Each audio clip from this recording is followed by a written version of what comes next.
Sa gulo na nakutagaw kog Bisaya aron gadtong mga makadungog makasabot po itong mga uban natong naminaw diha nas gawas. Unang-unas tanan magpasalamat ko sa inyong ginapakita ang suporta sa akong amahan.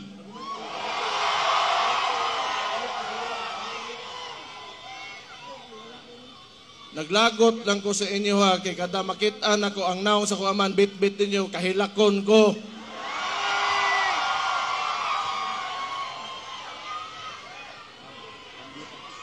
Mugara pod mo. Usob ko magpasalamat sa tanang Pilipino sa tibuok kalibutan na nagapakita og suporta kay PRRD.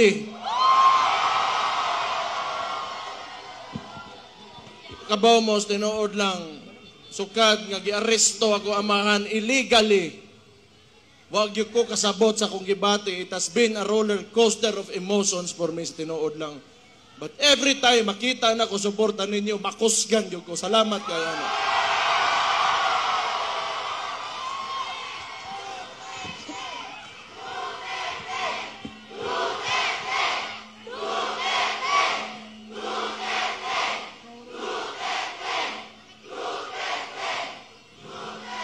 Siguro, gamiton ko ni nga nahimo kong vice mayor ninyo, mayor. Morning sa termino nako karon, morning last na nako nga araw ng Davao nga sa termino nako karon. Wa ko makibaw unsa bagay kinaog kaugmaan o yung future ng sistema ng politika dito sa Pilipinas. Kaya it seems to me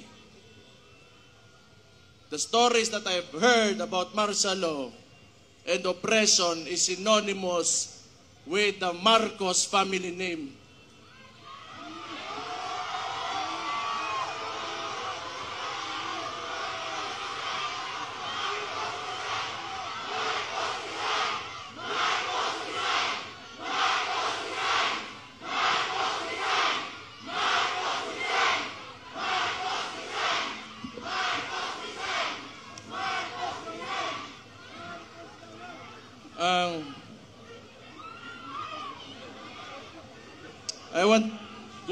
I will take this opportunity to tell Mr. Marcos how I feel about him.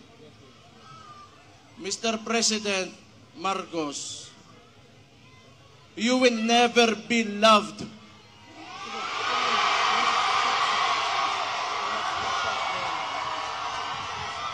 Especially to us who are calling out Rudy Duterte's name, you will never be loved, Mr. Marcos.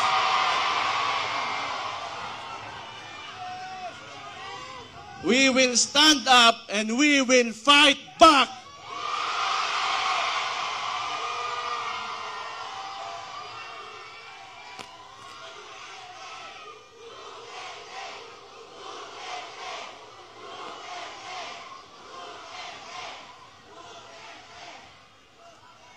Kita mga taga Davao, ingon ani na siya. Labin nanto mga dugdugay dire o niya kanang nituo sa plataporma o politika sa kuamahan. Nga ilang gikuha kaning administrasyon ni Marcos o si Bongbong Marcos mismo, binigay niya sa ICC. Murag wala lang, ato na lang, murag walay nahimo ang atong pinalanggang amahan diri sa Tundak Bayan. Kibaw mo, di ko matingala gyud, tinuod lang. Di ko matingala. Nganong ingon ani karon? Kay because Rudy Duterte stood up for every tanang mga traditional politicians di nila gusto nga kausaban aning nasura ni. Una, along aning with Marcos o kani mga uban ring mga bagagnaw ng mga politiko. Di nila gusto nga naa ng Rudy Duterte diha kay mabulilyaso ang ilang mga dola sa gobyerno.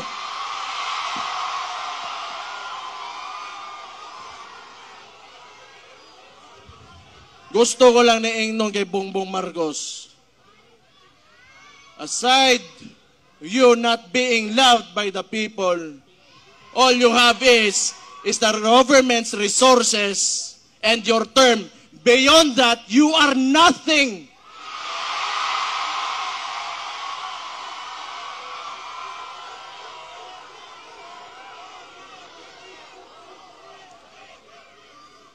Kalimot oroy ang putang ina. Nung kita'y nagtabang sa iya, makalingkod sa diha karon siyang ginalingkuran.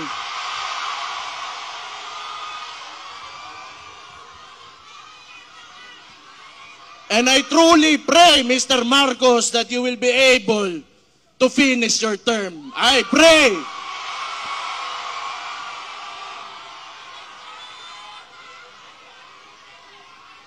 Di ko ta matingala. Kay kung ang sabo para sa ilang, para pampadugay sa oras sa trabaho, ang sabo sa tua, mudaot o mga pamilya, mga komunidad, o mga inosenteng kinabuhi.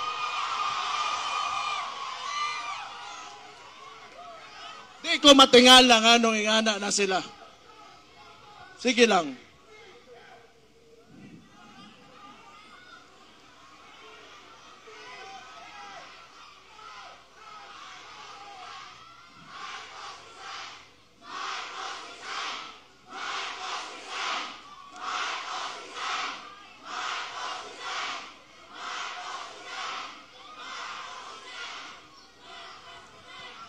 Iba mo,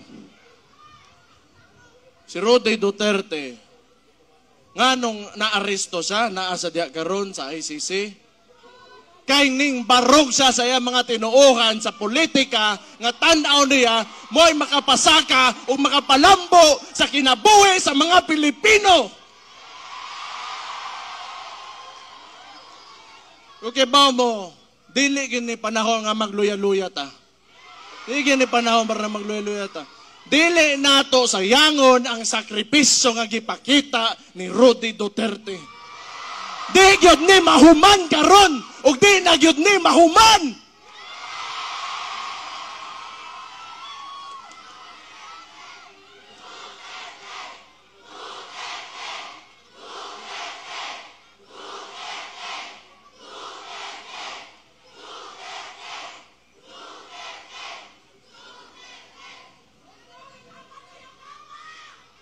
Sige lang. Basta kita, labi ng tong mga contemporaries na ko, some older and a little bit older than me, a little bit younger than me, kita gipadako ta ng mga dabawenyo. Dabawenyo, mapursigihon. Ang dabawenyo, isog. Ang dabawenyo, gusto kaayuhan. Ang dabawenyo gusto ka matuoran. Ang dabawenyo garboso. Mabuhay mong tanan.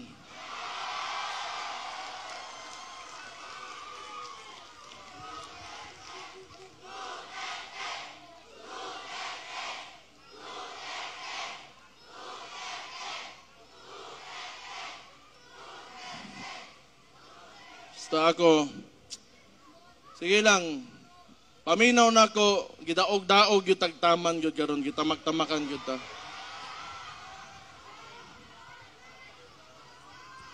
Kaya wala lagi mo, wala na yun ko po dire, wala na. Di kung dili tungod sa inyo ha, mo nang pasalamat na lang yun ko.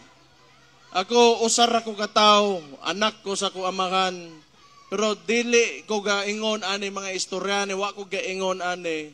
Kay tungod anak ko, dabawin nyo, kundili kay tungod, Pilipino ko, nga nitoo, o usa ka presidente, nga nangandoy, nga makahimo sa nasod, na kagustuhan, o ganang makapahayag sa kaugmaon sa tanang Pilipino.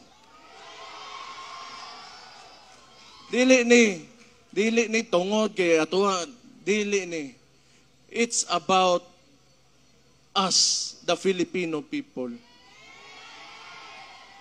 Unya, how a government treats his own.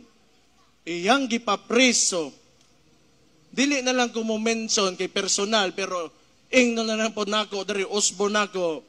Last year, January, giingnan ta ka Marcos, wag yung kay utang kabubuton. Ang imong amahan, gipalubong sa akong amahan, pero akong amahan, gipapreso nimo, putang ina ka.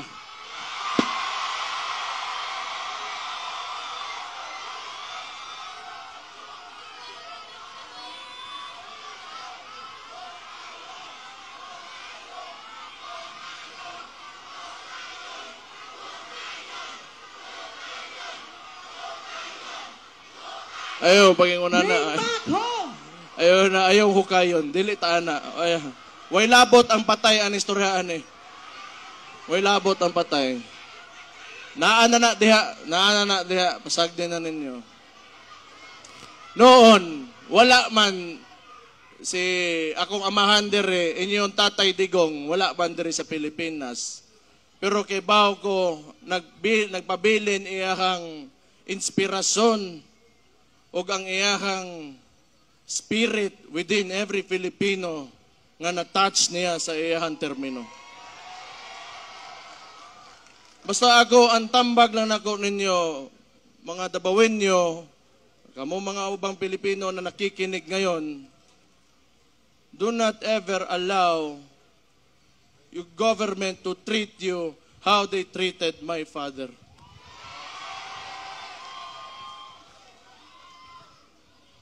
Usab, kabalo ko, busy mo ng mga tao, dagan mo laing buhaton, pero makita na ko, in behalf of our family, akong igsoon, ako mga igsoon, tulo na ako ka igsoon, umama, tanan may mga Duterte, na nagsakit karon tungod sa naitabo sa among amahan.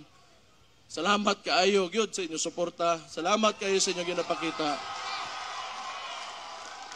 Wala na ko'y maingon sa inyo kung hanto dire na lang gyud me, hanto dire na lang me, pero sobra-sobra na kayo gipangita. Yung gipakita sa mga, salamat kayo. Pero samtang niya pata dire, di gyud ta maundang o di gyud ta mapili, basta nagkahiusa lang ta mga Dabawenyo. Mabuhay ang Davao City!